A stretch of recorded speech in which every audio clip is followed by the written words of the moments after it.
يا الله محمد رسول الله.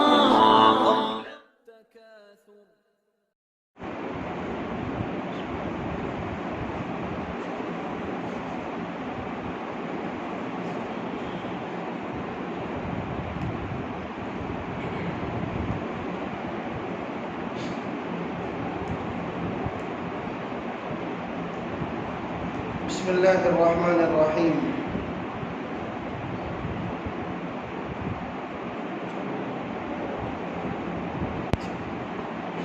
الحمد لله رب العالمين، والصلاة والسلام على سيد الأنبياء والمرسلين سيدنا وحبيبنا وحبيب رب العالمين محمد وعلى آله وأصحابه ومن هدى بهديه إلى يوم الدين. أما بعد فأعوذ بالله من الشيطان الرجيم. بسم الله الرحمن الرحيم. يا أيها الناس اتقوا ربكم الذي خلقكم من نفس واحدة وخلق منها زوجها وبث منهما رجالا كثيرا ونساء واتقوا الله الذي تساءلون به والأرحام إن الله كان عليكم رقيبا. صدق الله مولانا العظيم. وقال النبي صلى الله تبارك وتعالى عليه وآله وسلم: لا يدخل الجنة قاطع، أو كما قال صلى الله عليه وسلم، وصدق رسوله النبي الكريم. میرے محترم بھائیو، دوستو اور عزیزو، اللہ جل جلالہ عم نوالہ نے نکاح کے ذریعے سے خاندانی نظام کو پروان چڑھایا. نکاح اللہ کا حکم ہے اور انبیاء علیہ السلام کی ایک اجتماعی سنت ہے، مجموعی سنت ہے. نکاح کے ذریعے سے نسل پروان چڑھتی ہے، خاندان بنتے ہیں، معاشرت بنتی ہے، افراد تیار ہوتے ہیں، رشتہ داریاں نکاح کے بعد میں وجود میں آتی ہیں. اسی لیے یہ اتنا مقدس رشتہ ہے اور پاکیزہ رشتہ ہے نکاح کا کہ جنت کے اندر کوئی رشتہ اگر باقی رہے گا تو صرف اور صرف نکاح کا رشتہ ہے. جنت میں ماں اور باپ کا رشتہ نہیں رہے گا.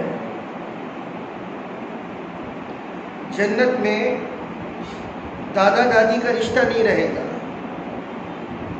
بہن اور بھائیوں کا رشتہ نہیں رہے گا، چاچا چاچی اور بھتیجے اور بھانجے اور ماموں اور ممانی کے رشتے نہیں رہے گا. جنت میں اگر کوئی رشتہ ہے تو وہ صرف اور صرف شوہر اور بیوی کا رشتہ ہے. کون سا رشتہ؟ ہمارا مزاج عام طور سے یہ بنا ہوا ہے کہ ہم بیویوں سے کہتے ہیں کہ تو دنیا میں مل گئے اور اوپر نہیں مل رہا، زمین پر تو مل گئی، اب اوپر مت ملنا. جبکہ یہ ایسا رشتہ ہے کہ یہ ٹوٹنے سے بھی نہیں ٹوٹتا، چھوڑنے سے نہیں چھوٹتا. جنت میں یہ رشتہ قائم رہے گا. اللہ تعالیٰ جنت کے مرد حضرات کو کئی حوروں سے نوازے گا. یہاں تک کہ حدیث پاک کے اندر ہے کہ سب سے ادنا جنتی جو رہے گا، چھوٹا جنتی یعنی جنت میں سب سے غریب آدمی، جنت میں سب سے غریب آدمی، یہ وہ شخص ہے جس کے پاس میں ذرہ برابر ایمان ہے. زیادہ ایمان نہیں ہے، اعمال نہیں ہے. اللہ کو اس نے ویسے یاد نہیں کیا جیسے یاد کرنا چاہیے. بس رائی کے دانے کے برابر اس کے پاس میں ایمان ہے. تو اللہ تعالیٰ ایسے غریب جنتی کو، ادنا درجے کا جنتی، دنیاوی اعتبار سے غریب ہمارے پاس میں وہ ہے جس کے پاس میں روپیے پیسے نہ ہو. لیکن جنت کا غریب آدمی وہ ہے جس کا ایمان رائی کے دانے کے برابر، یہ جنت کا غریب آدمی ہے۔ لیکن اللہ تعالیٰ اس غریب آدمی کو بھی اتنا نوازے گا کہ اس کو 70,000 حورے اللہ پاک عطا فرمائے۔ کتنے؟ 70,000، 70,000 70,000 حورے۔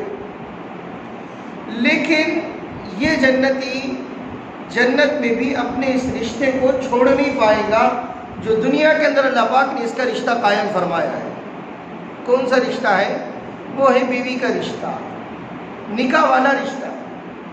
اور یہ 70,000 حوروں کی سردارن اللہ پاک اس کی دنیا کی بیوی کو بنائے گا۔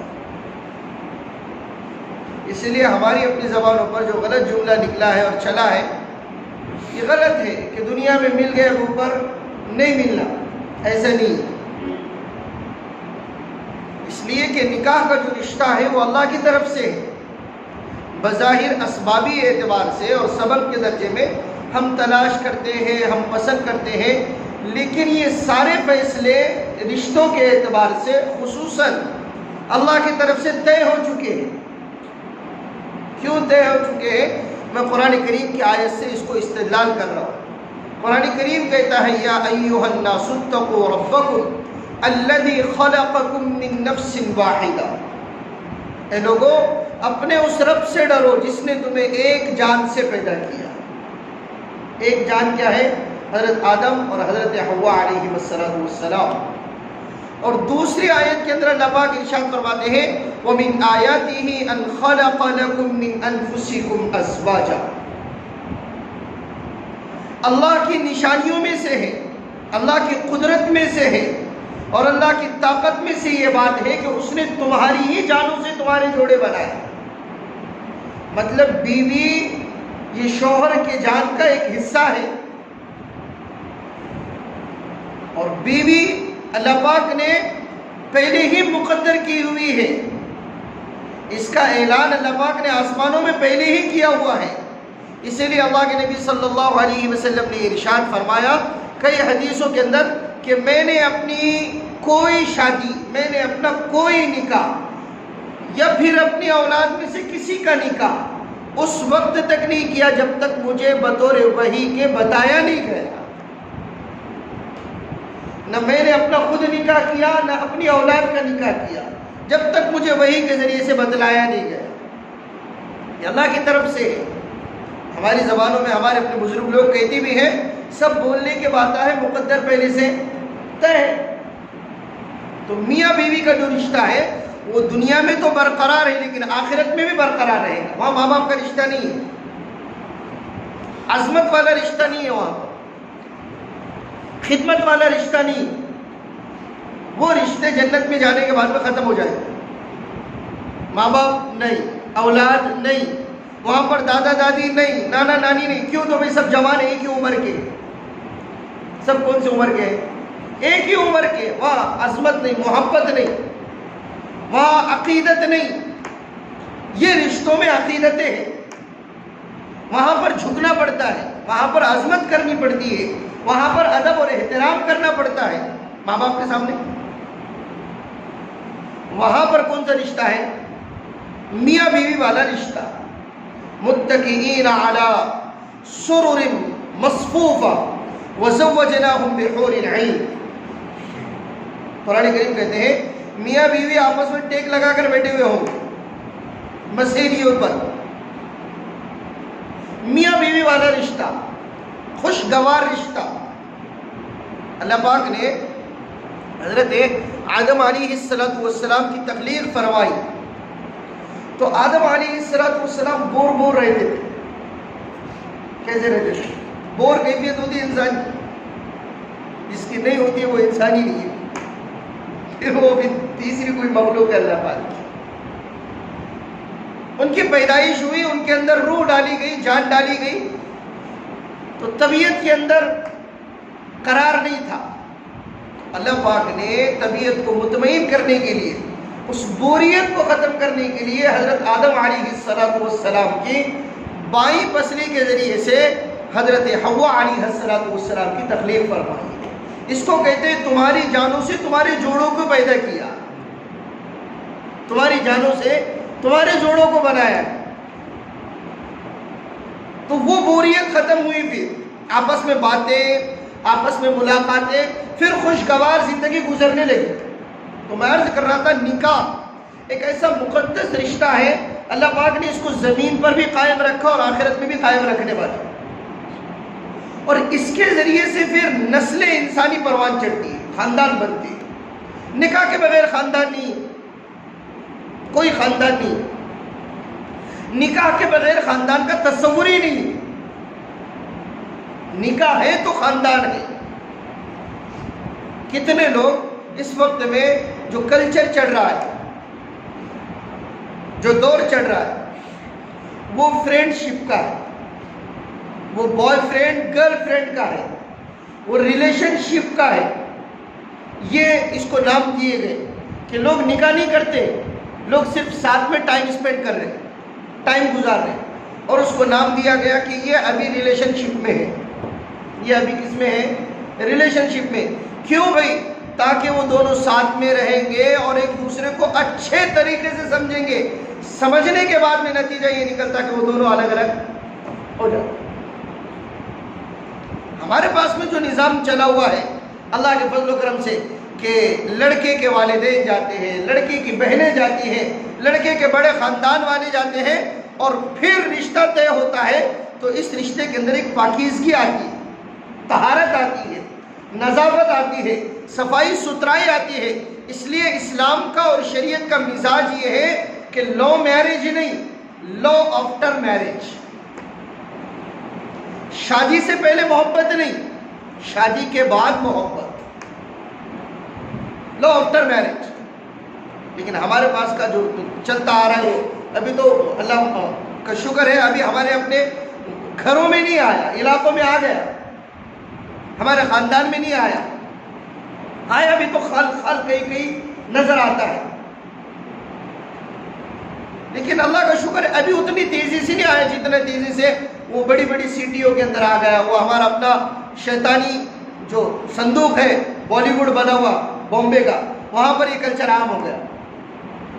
پونا میں عام ہو گیا، گوا میں عام ہو گیا، بنگلور میں عام، بڑی بڑی سٹیوں میں یہ ساری چیزیں کیا ہو گئی، اب عام ہوتی چلی جا رہی. نکاح کا تصور کم ہوتا چلا جا رہا ہے، نکاح ختم ہو گیا. کتنی ایسی عورتیں ہیں جو نکاح کے بغیر مائیں بن چکی ہیں اور اس کے اندر کوئی شرم و حیا نہیں، کوئی بے غیرتی کی بات نہیں ہے، بس چل رہا ہے. بس لوگ اپریشیٹ کر رہے ہیں، تعریف کر رہے ہیں. کیا کر رہے ہیں؟ تعریف کر رہے ہیں. وہ ایکتا کپور ہے، لڑکی ہے ایکتا کپور، ایکتا کپور. شادی نہیں لیکن بچے کی ماں بن گئی اور اپریشیٹ ہو رہا ہے، اس کو لوگ تعریف کر رہے ہیں اور لوگ اس کو حوصلہ دے رہے کہ واقعتاً تم دبنگ گرل ہو، ڈیرنگ باز ہو، ہمت والی ہو، تم کسی چیز میں شرماتی نہیں. خاندان کا نظام اڑ گیا. جس وقت میں یہ اٹھے گا اور عام ہوگا تو پھر انسانوں میں اور کتے بلی اور خنزیروں کے اندر کوئی فرق نہیں ہوگا. آپ کتے کو اٹھا کر پوچھو تیرا باپ کو نہیں بتائے گا، بتائے گا خلیل بھائی؟ کسی سور کو اور خنزیر کو پوچھو تمہارا باپ کو نہیں بتائے گا. آج یورپین کنٹریز کے اندر، امریکہ کے اندر، اس کے علاوہ آسٹریلیا کے اندر، انگلینڈ کے اندر جو انگریز ممالک ہے اور گرم ممالک ہے، یہاں پر نکاح کا تصور کم سے کم ہوتا چلا جا رہا ہے.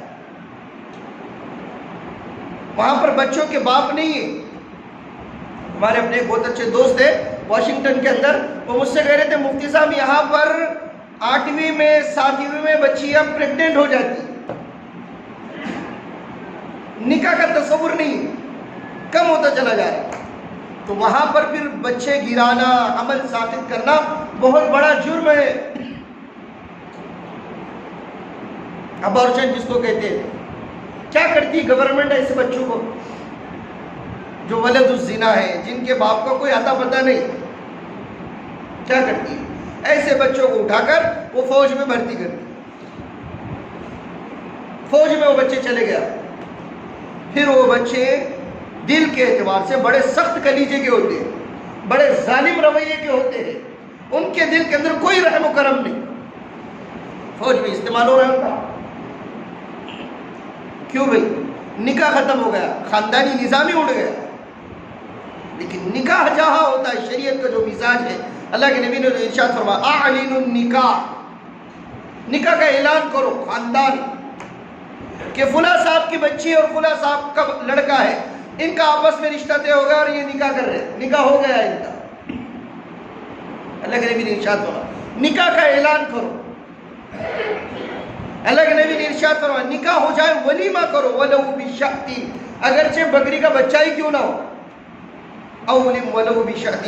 اللہ کے نبی صلی اللہ علیہ وسلم نے حضرت عبد الرحمن بن عوف رضی اللہ عنہ سے ارشاد فرمایا، پیلا پن دیکھا، کپڑے کے اوپر لگا ہوا، زردی دیکھی. اللہ کے نبی نے پوچھا عبد الرحمن یہ کیا ہے؟ کہنے لگے یا رسول اللہ میرا نکاح ہو گیا. کیا ہو گیا؟ نکاح ہو گیا. ناراض نہیں ہوئے اللہ کے نبی صلی اللہ علیہ وسلم، ہم کو بلایا نہیں، ہم کو پوچھا نہیں، ہم سے تو بڑی محبت کے دعوے کرتے ہو. نہیں. اللہ کے نبی بارک اللہ لک وبارک علیک وجمع بینکما بالخیر، اللہ تم دونوں کے درمیان میں برکت ڈالے، خیر کو جمع کرے اللہ. اور پھر فرمایا تمہارا نکاح ہو گیا، مبارک ہو. اولم ولو بشاۃ، ولیمہ کرو اگرچہ بکری کے ایک بچے کے ذریعے سے ہی کیوں نہ ہو. شکرانے کے طور پر نعمت ملی اللہ کی طرف سے، نکاح کی شکل میں ایک بیوی تمہارے گھر کے اندر آئی ہے، اب تم کیا کرو؟ شکرانے کے طور پر ولیمہ کرو. نکاح آسان تھا نا؟ تو خاندان ایسے پروان چڑھتے تھے کہ میں اور ہم اس کا تصور نہیں کریں. خاندانوں میں حرمتیں تھی، احترام تھا. اب تو ایسا مسئلہ ہے کہ بچے کو اگر باپ مارے تو بچہ فون لگا کر پولیس والوں کو بول سکتا ہے کہ میرے باپ نے مجھ کو مار دیا. کیا کر دیا؟ تو پولیس کو کہا گیا، قانون بنایا گیا کہ وہ جا کر باپ کو کسٹڈی میں لے. باپ کو کیا کرے؟ کسٹڈی میں لے. وہ ہمارے پاس کے کسی بچے نے فون لگایا میرے باپ نے مجھ کو مار دیا، تو پولیس والوں نے کیا ہوا؟ تیرا تو باپ ہے. باپ نے مارا تو کیا ہو گیا؟ اللہ کا شکر ہے ابھی پولیس والوں میں انسانیت کیا ہے ہمارے پاس میں باقی ہے. اس نے سوچا کہ میں یہاں پر جاؤں گا، کل کو میں اپنے بچے پر ہاتھ اٹھاؤں گا، میرا بچہ بھی پولیس والے میں کہے گا کہ جو سب کے لیے قانون ہو میرے لیے قانون. یورپین کنٹریز میں نہیں ہے ایسا. وہاں پر بچے اگر فون لگائیں تو پولیس کو آنا پڑتا ہے اور پیرنٹس کو کسٹڈی میں لینا پڑتا ہے. ہاں اگر کوئی ایسا ہی ظالم باپ ہو جو آتے برابر مار دھاڑی کر رہا ہو، ہڈیاں توڑ رہا ہو، بہت زیادہ فائٹنگ ہو رہی ہو، ہوتے بعض شوہروں کا مزاج ہوتا ہے، گھر میں آتے ہی فوراً کیا ہو گئے؟ شروع ہو گئی، یہ پھینک وہ پھینک، یہ توڑ وہ پھوڑ ہوتا ہے. ایسوں کو تو ہم بھی کہیں گے کہ پھر پولیس کیا کرے؟ اپنے اعتبار سے کارروائی کرے. پولیس کیا، شریعت کہتی تھی کہ کوئی شوہر اپنی بیوی کا ہاتھ توڑے تو پھر قصاص کے میں بدلے میں شوہر کا بھی ہاتھ توڑا جائے گا. شوہر کا بھی ہاتھ توڑا جائے گا. جہاں سے بیوی کا ہاتھ ٹوٹا ہے وہیں سے ہاتھ ٹوٹے گا شوہر کا. وَكَتَبْنَا عَلَيْهِمْ فِيهَا أَنَّ النَّفْسَ بِالنَّفْسِ وَالْعَيْنَ بِالْعَيْنِ وَالْأَنْفَ بِالْأَنْفِ وَالْأُذُنَ بِالْأُذُنِ وَالسِّنَّ بِالسِّنِّ وَالْجُرُوحَ قِصَاص. دانت کے بدلے میں دانت، کان کے بدلے میں کان، ناک کے بدلے میں ناک اور ہاتھ کے بدلے میں ہاتھ. دانت توڑا ہے کسی شوہر نے مکہ مار کر بیوی کا، تو عدالت کے اندر بیوی کے ہاتھ میں کیا دیا جائے گا بھائی؟ ہتھوڑی دی جائے گی. ہتھوڑی جیسا دانت توڑا ہے ویسے ہی دانت توڑو، جہاں کا توڑا وہیں کا توڑو. بیوی کو اگر توڑنا نہیں آتا ہے، ویسے تو بہت کم ہے جن کو توڑنا نہیں آتا، اللہ کے کرم سے سب توڑنے والے. بیوی کو اگر توڑنا نہیں آتا پھر ڈاکٹر کے ذریعے سے، جلاد کے ذریعے سے وہی دانت توڑا جائے گا جو اس نے اپنی بیوی کا توڑا ہے. قصاص ہے. میں عرض کر رہا تھا نکاح کے ذریعے سے خاندان پروان چڑھتے ہیں. ہمارے پاس میں مزاج نہیں ہے. وہ خاندانی نظام اب کم ہوتا جا رہا ہے. خاندان مختصر ہوتے چلے جا رہے ہیں. پہلے خاندان کے خاندان، ابھی تک آپ تصور نہیں کریں گے ابھی تک صحابہ کے خاندان موجود. اللہ کے نبی صلی اللہ علیہ وسلم نے ارشاد فرمایا، منتخب میں حدیث موجود ہے، اپنے نسب کو محفوظ رکھو. کس کو محفوظ رکھو؟ نسب کو محفوظ رکھو. نسب کس کو کہتے ہیں؟ کہ ہمارے ابا یہ، ہمارے دادا یہ، ہمارے پردادا یہ، ہمارے وہ دادا یہ، اور ہمارے دادا کے دادا وہ. اس کو کہتے ہیں نسب کی حفاظت کرنا. عربوں میں بڑا مزاج تھا اس کا کہ ہم ہاشمی خاندان کے، ہم قریش کے، ہم فلاں قبیلے کے اور فلاں قبیلے کے. اپنے نسب کو محفوظ رکھتے تھے. خاندانی روایت ہوتی تھی، خاندانی غیرت دلایا جاتی تھی باضابطہ. کوئی اگر زیادہ مستی کرتا، زیادہ شرارت کرتا، عرب اس کو کہتے کہ تجھے شرم نہیں آ رہی، تو فلاں خاندان کا ہو کے یہ کام کر رہا ہے. اب لوگ جھگڑے کرتے، تجھے معلوم ہے ہم کون ہیں؟ اب الٹا ہو گیا. کیا ہو گیا؟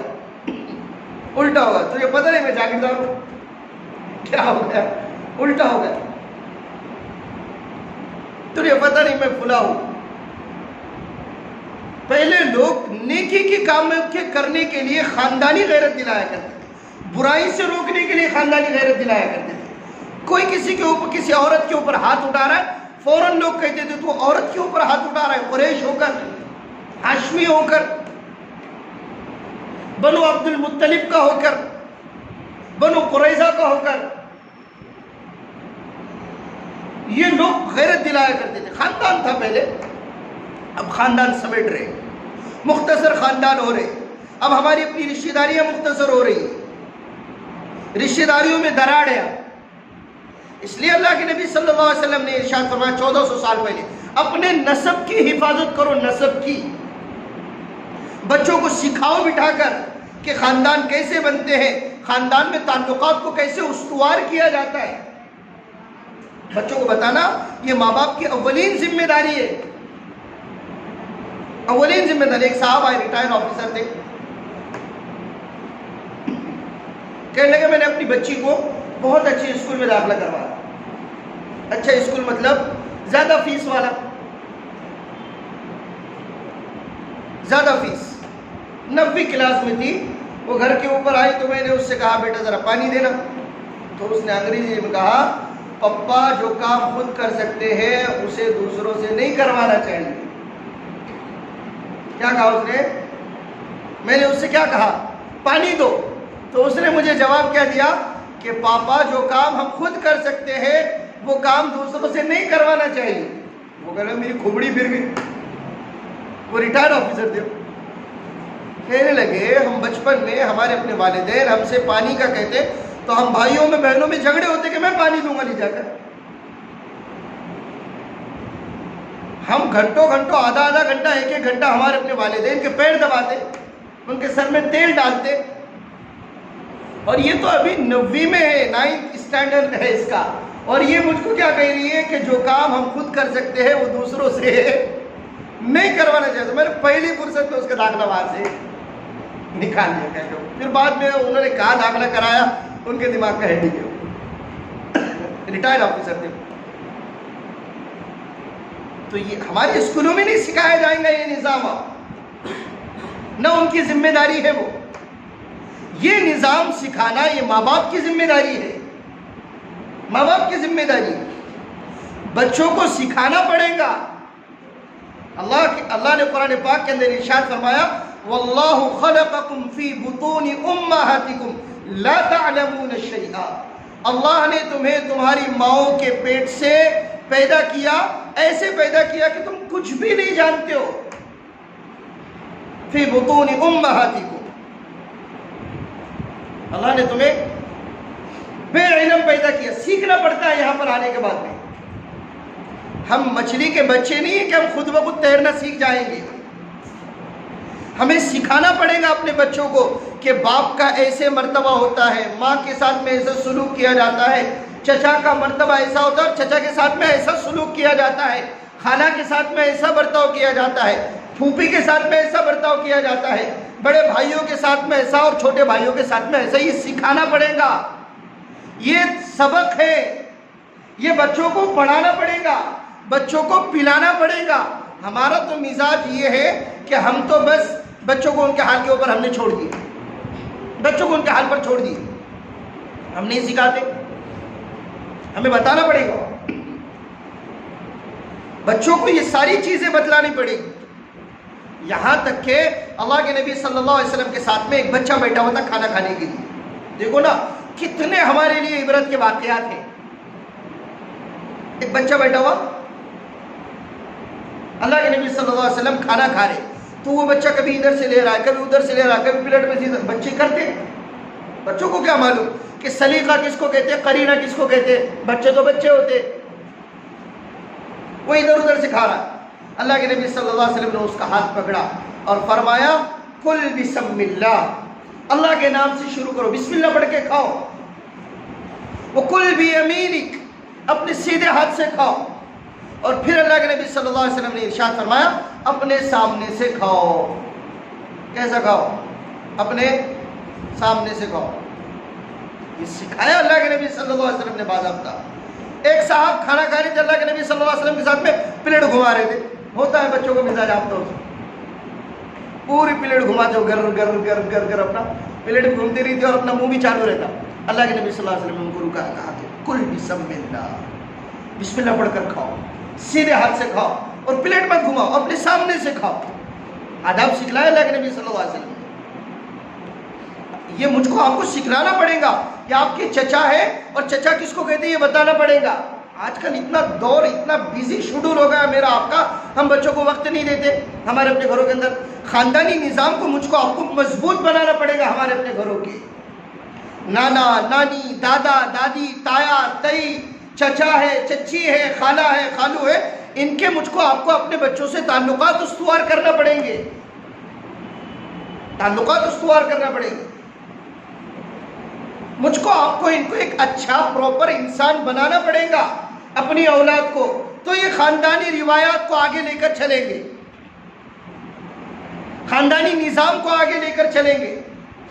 ورنہ بچوں کو ہم نے اتنا پڑھا کہ بھیج دیا اس کو امریکہ میں، وہ آنے کے بعد میں صرف ماں کو پوچھتا اور باپ کو پوچھتا، بعد میں وہ بولتا میں کس کو پہچانتا نہیں ہوں، میں کس کو نہیں پہچانتا۔ ہمارے خاندان میں دو تین وہ دبئی میں رہتے، وہ آنے کے بعد کس کو نہیں پہچانتے، وہ بولتے یہ کون یہ کون یہ کون، ان کو تعارف کرانا پڑتا ہے۔ وہ بھی اپنا شیخ کے جیسا آتے، اپنا دبئی کے وہ مست اپنا قبا وغیرہ ڈال کر آتے، بارک اللہ بارک اللہ بارک اللہ، بارک اللہ پہچاننے سے پہلے تو یہ کیا بارک اللہ، پہچاننے کا نام ہی نہیں ہے۔ کہا کہ ہمارے پاس میں تو بس ایسا ہے، یہ خاندانی نظام ختم ہو گیا، یہ ہمارا اپنا معاشرہ اس طرف جا رہا ہے، ابھی ہمارا معاشرہ اس طرف جا رہا ہے۔ ہمیں خاندانی نظام کو اٹھانا پڑے گا، عائلی نظام۔ شریعت نے اس کے اوپر بہت زور دیا اور کہا ہے وَاتَّقُوا اللَّهَ الَّذِي تَسَاءَلُونَ بِهِ وَالْأَرْحَامَ۔ خطبہ نکاح کے اندر یہ آیت پڑھی جاتی ہے سورہ نساء کی۔ اللہ نے ارشاد فرمایا اللہ سے اپنی رشتہ داریوں کے بارے میں ڈرو، تم سے رشتہ داری کے بارے میں سوال ہوگا۔ تَسَاءَلُونَ بِهِ وَالْأَرْحَامَ، قرابت داری کے بارے میں سوال ہوگا۔ ہم ڈرتے نہیں رشتہ داری کے بارے میں، ہم بچوں کو بولتے اپنی چچا سے جمتی نہیں، ان کے ساتھ میں بات کرنا نہیں۔ باپ کی دشمنی چچا کے ساتھ میں بھتیجوں کو بھی دشمن بنا کے رکھ دیتا ہوں۔ باپ کی دشمنی اپنا خالو کے ساتھ میں ہے، وہ بھانجے کو بھی اپنا دشمن بنا کے رکھ دیتا کہ میری نہیں جمتی تیری بھی نہیں جمنا ہے۔ زمانی جاہلیت کا رواج، مرتے مرتے کہہ رہا ہے کہ ہماری فلاں خاندان کے ساتھ میں جنگ چل رہی ہے، میں مر رہا ہوں لیکن جنگ ختم نہیں کرنا، تم نے جنگ جاری رکھنا، میں وراثت میں جنگ بھی دے کر جا رہا ہوں۔ وہ زمانی جاہلیت میں اس طریقے سے ہوتا تھا، اور جنگ کا کارن اور ریزن سبب کیا ہوتا تھا کہ اس کے اونٹ نے ہمارے اونٹ سے پہلے پانی پیا تھا۔ یہی ہوتا ہے خاندانی نظام میں، جو بگاڑ آتا اس کی کوئی بڑی وجہ نہیں ہوتی، چھوٹی چھوٹی بدگمانیاں، چھوٹے چھوٹے اپنا عزتوں کے مسئلے، عزت نہیں دی، پوچھے نہیں، پانی کو بھی نہیں پوچھے، چائے کو بھی نہیں پوچھے، اکرام نہیں کرے، دل بڑا رکھو نا، اپنے آپ کو چھوٹا بناؤ۔ سارا جھگڑا جو ہے وہ بڑا بننے کا ہے، سارا جھگڑا کس کا ہے؟ بڑا بننے کا۔ رسپیکٹ نہیں دیے، عزت نہیں دیے، چھوٹے بننے میں سارے جھگڑے ختم ہیں۔ بول دو بھائی ہمارے زمانے میں تو بڑا تیرا باپ بڑا، ختم ہو گیا جھگڑا، جھگڑا ہی ختم ہو گیا نا۔ تو بڑا بن گیا، میں چھوٹا بن گیا، سارے جھگڑے بڑے بننے کے ہیں، اور سارے جھگڑوں کا جو مین ریزن ہے وہ بڑا بننا ہے، اور سارے جھگڑوں کا جو اینڈ ہے، ختم ہے، وہ چھوٹا بننے۔ میں چھوٹا بن گیا، ختم ہو گئی بات۔ رشتہ داریوں میں آپس کے جو جھگڑے ہیں اس کی بنیادی وجہ بدگمانیاں، بنیادی وجہ ایک دوسرے کی عزت ہے۔ ٹھیک ہے، عزت کرنی چاہیے، لیکن بہت مرتبہ ایسا ہوتا، کوئی پروگرام آ گیا، کوئی فنکشن ہو گیا، کوئی بات ہو گئی، بے خیالی کے اندر، بے خوابی کے اندر، غفلت کے اندر اور سستی کے اندر، یاد نہیں رکھتا۔ مجھے اپنا نکاح، میں اپنا واقعہ بتا رہا ہوں آپ لوگوں۔ میں نے سوچ کر یہ رکھا تھا کہ میرے شادی میں خطبہ نکاح ایک مولانا صاحب پڑھیں گے۔ سننا غور سے، آدمی کا ہوتا ہے، سب کا اپنا الگ الگ سوچ ہوتی ہے، تو میں نے سوچا تھا کہ میرے شادی کا، میرے نکاح کا خطبہ نکاح فلاں مولانا صاحب سے میں پڑھواؤں گا۔ مجھے ان کے اخلاق اچھے لگتے، صفات اچھی لگتی، تو میں نے کہا کہ برکت کے طور پر میں ان سے خطبہ نکاح پڑھواؤں گا۔ یہ میں سوچ کر رکھا ہوا خاصا، اور میں نے ان کو ہی نکاح کی دعوت نہیں دیا، میں نے ان کو ہی نکاح کی دعوت بھول گیا۔ کئی مہینوں کے بعد میں وہ مولانا صاحب کا میرے پاس میں فون آیا، میں نے کہا حضرت میرا نکاح ہو گیا۔ کہا کہ آپ نے تو بلایا بھی نہیں۔ میں کہا آپ کے بارے میں میرے کیا کیا خواب تھے، میں آپ کو کیا سناؤں۔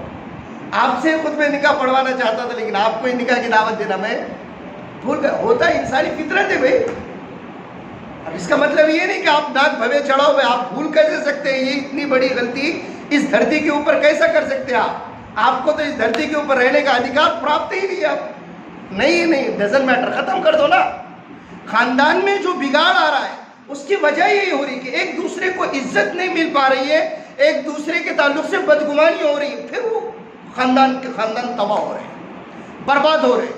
کوئی کسی کو ایڈجسٹ کرنے کے لیے تیار نہیں ہو رہا ہے۔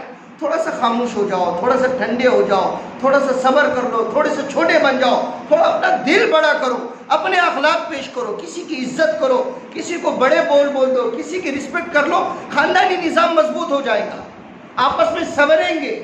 خاندانی نظام کی طاقت میں اور آپ اس کا اندازہ نہیں لگا سکتے۔ اللہ کے نبی صلی اللہ علیہ وسلم کو بہت تکلیفیں پہنچانا چاہتے تھے قریش مکہ، بے انتہا۔ اللہ کے نبی صلی اللہ علیہ وسلم پیدا ہوئے، دنیا کے اندر آئے تو آپ کا ایک چچا تھا جس کا نام تھا ابو لہب۔ کیا نام تھا اس کا؟ ابو لہب۔ تو جیسے ہی اللہ کے نبی صلی اللہ علیہ وسلم دنیا کے اندر آئے سحر کے وقت میں، تو اس وقت میں باندیوں کا دور تھا، نوکرانیوں کا۔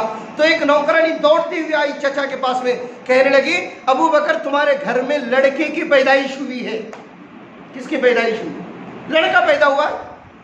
اتنا خوش ہوا وہ چچا، اتنا خوش ہوا، اس نے اپنے ہاتھ میں کی سونے کی اپنا انگوٹھی اتار کر وہ باندی کو دے دی، کہا کہ تجھے گفٹ، اور کہنے لگے آج سے تو نوکرانی تھی تو آزاد ہو گئی، باندی تھی آزاد ہے تو آج سے، تو اب غلام نہیں رہے گیا۔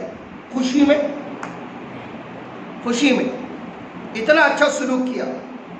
وہی اللہ کے نبی صلی اللہ علیہ وسلم بڑے ہو گئے، نبوت ملی، پہاڑ کے اوپر کھڑے ہو گئے اور پورے مکہ کے لوگوں کو بلایا اپنی طرف، پورے مکہ کے لوگوں کو بلایا۔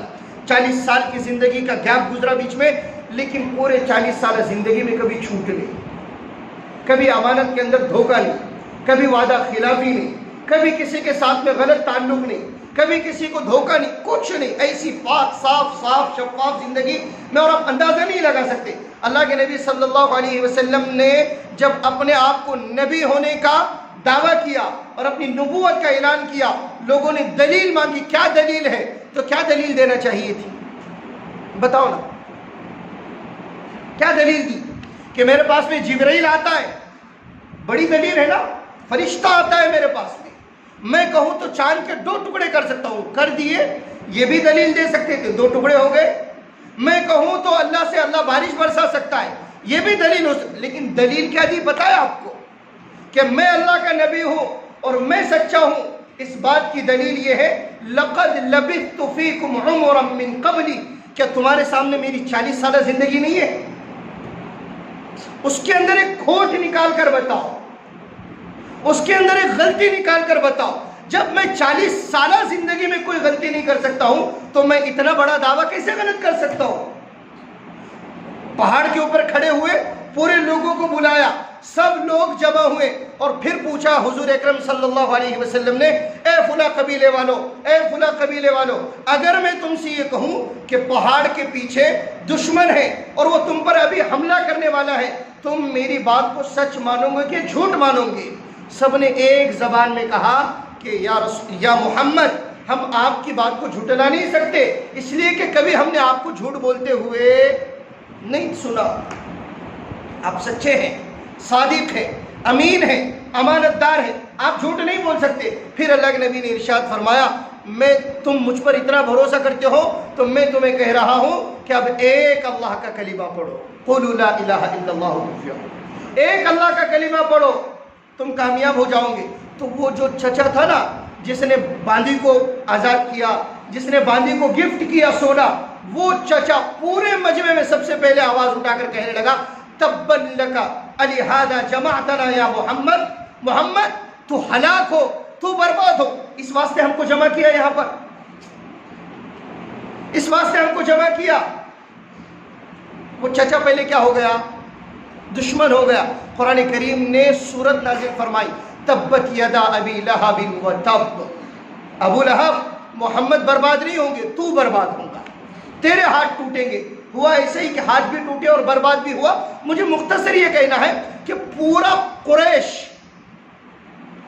پورا مکہ آپ کا دشمن، اور صرف ایک چچا ہے، دوسرے چچا جن کا نام ہے ابو طالب۔ ابو طالب بھتیجے کے لیے ڈھال بن کر کھڑے ہو گئے۔ خاندان بتا رہا ہوں، خاندان کی طاقت، خاندان کی طاقت۔ چچا آئے بھتیجے کے پاس میں، کہنے لگے، محمد یہ قریش مکہ کہہ رہے کہ اگر تجھے لڑکی کی خواہش ہے، عورت پسند ہے، تو ساری خوبصورت عورتیں تیرے سامنے کھڑے کرتے ہیں، تو جس سے چاہے نکاح کر لے۔ تجھے حکومت چاہیے تو ہم سب مل کر بغیر مقابلے کے، تیرے سامنے کوئی کھڑا نہیں رہے گا، کیا کہتے ہیں اس کو، انڈیپینڈنٹ، آزاد امیدوار ہے یہ، اور اس کے سامنے کوئی نہیں ہے، بلا مقابلہ تجھے کرسی پر بٹھا دے، پورے مکہ کا تجھے بادشاہ بنا دے۔ تجھے مال چاہیے، ہم سب اپنی مال و دولت تیرے قدموں میں نچھاور کرتے ہیں، تو جو کہہ رہا ہے کہ میں اللہ کا آخری نبی ہوں، ایک اللہ کو مانو، یہ دعویٰ چھوڑ دے۔ ابو طالب نے کہا اپنے بھتیجے سے، پرپز رکھ دیے۔ حضرت محمد صلی اللہ علیہ وسلم کہنے لگے، چچا ابو طالب، اگر یہ لوگ میرے ایک ہاتھ میں چاند رکھ دے، دوسرے ہاتھ میں سورج رکھ دے، تب بھی میں جو دین کی محنت لے کر آیا ہوں، اس محنت سے ایک قدم بھی پیچھے ہٹنے کے لیے تیار نہیں ہوں، اس لیے کہ میں اپنی جگہ پر کیسا ہوں بھائی، سچا ہوں، میں حق پر ہوں۔ پھر جب دیکھا قریش مکہ نے اور مکہ کے باشندوں نے اور مکہ کے قبائل نے کہ اللہ کے نبی ایک قدم پیچھے ہٹنے کے لیے تیار نہیں ہے، سب کے سب دشمن ہوئے اور سب نے پلاننگ بنائی ہے کہ نعوذ باللہ حضور اکرم صلی اللہ علیہ وسلم کا اس دنیا میں رہنا زیادہ دیر اچھا نہیں ہے، اب ان کو اٹھا لینا چاہیے۔ اب ان کے قتل کے، ان کے مرڈر کے پلاننگ ہوئے۔ تو چچا ابو طالب، خاندان بتا رہا ہوں، خاندانی طاقت بتا رہا ہوں، چچا ابو طالب اپنے بھتیجے کے لیے ڈھال بن کر کھڑے ہو کر کہنے لگے، میرے زندہ رہتے ہوئے میرے محمد کو کوئی بال بھی باقی نہیں کر سکتا۔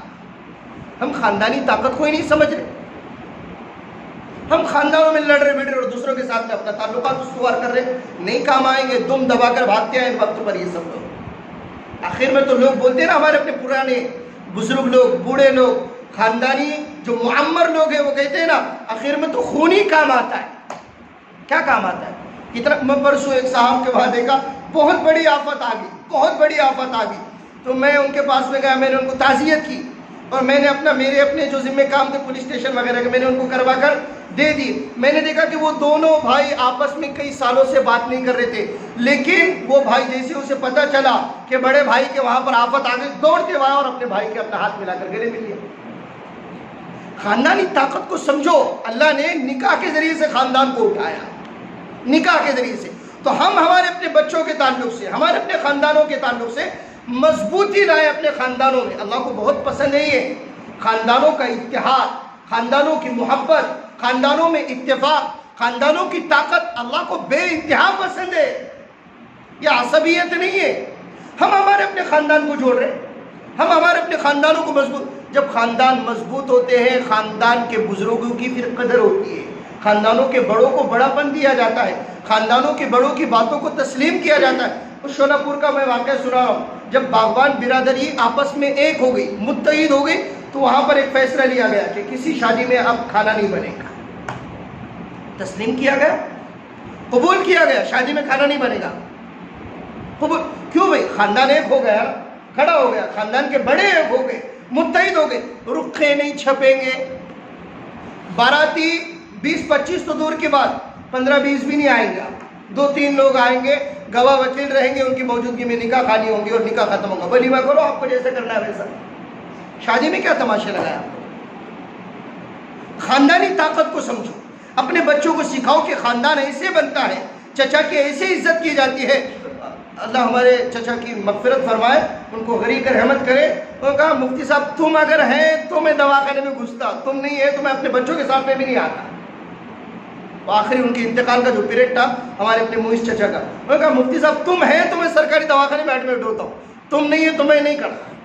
اللہ خاندان بتاؤ، لوگ اپنے بچوں کو، اپنی نسلوں کو، چچا کو یہ مقام دیا جاتا، خالہ کو ایسی عزت دی جاتی، پھوپھی کے ساتھ میں ایسا سلوک کیا جاتا، ماں کے ساتھ میں ایسا برتاؤ کیا جا سکتا، باپ کے ساتھ میں ایسا مقام اور ایسا مرتبے کے اعتبار سے سلوک کیا جاتا، لیکن ہمارے پاس میں ہے ہی نہیں یہ نظام۔ ہم ختم کر رہے۔ بھائیوں ان چیزوں کو سمجھو، ہمارے اپنے مسجدوں کے، ہمارے اپنے علاقوں کے، ہمارے اپنے محلے کے جو علماء ہیں، دیندار ہیں، ذمہ دار لوگ ہیں، ان سے اپنا ربط قائم کرو، ان سے یہ چیزیں سیکھو۔ دین کی محنت میں لگیں گے تو یہ چیزیں سمجھ میں آئیں گی، ورنہ ہم دنیا دنیا دنیا کر کے اپنے اعتبار سے اپنی زندگی گزارنا چاہ رہے، اپنا خاندان، اپنا رشتہ داریاں نبھانا چاہ رہے، اپنے اعتبار سے نہیں۔ شریعت نے، اسلام نے مجھ کو آپ کو مضبوط بنایا ہوا ہے، ہر اعتبار سے، کسی بھی اعتبار سے مجھ کو آپ کو تنہا اکیلا نہیں چھوڑا گیا۔ میں اور آپ ان چیزوں کے اوپر عمل کریں، دیکھو زندگی کیسے خوشگوار بنتی ہے۔ اللہ ان بے ربط باتوں پر عمل کرنے کی توفیق عطا فرمائے۔ وآخر دعوانا ان الحمد للہ رب العالمین۔ ایک مختصر